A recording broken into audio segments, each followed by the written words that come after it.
আল্লাহ মিজান আবার আসবে। হুজুর আমি তো আসলাম, আপনি তো আমাদেরকে ছেড়ে চলে গেলেন। আল্লাহু আকবার, আল্লাহু আকবার, আল্লাহু আকবার।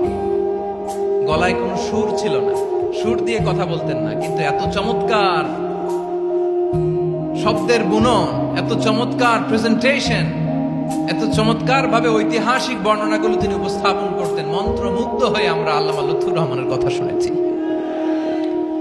আমরা হযরতুল আল্লাম লুৎফুর রহমান রাহিমাহুল্লাহর জন্য এই বিশাল ময়দান থেকে দোয়া করছি, আল্লাহ তাআলা তুমি তোমার এই খাদেমকে জান্নাতের মেহমান হিসেবে কবুল করে নাও।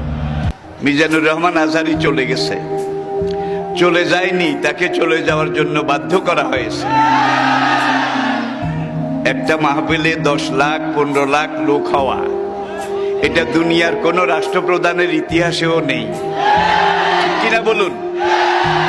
আর একজন রাষ্ট্রপ্রধান যখন কোনো এলাকায় যায়, সেখানে রিজার্ভ গাড়ি দেওয়া হয়, জায়গা জায়গা থেকে গাড়ি প্রেরণ করা হয়, সার্ভ করা হয়, তাদেরকে ভাড়া দেওয়া হয়, খানা দেওয়া হয়, গরু জবাই করে একবারে মোরগ মুসাল্লাম বিরিয়ানি এগুলো দেওয়া হয়। তারপরে যাওয়ার সময় আবার কিছু নগদ হাদিয়াও দেওয়া হয়।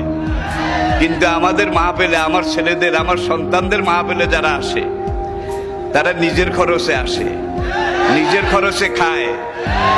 আজকে তাকে এই দেশে থাকতে দেওয়া হয়নি।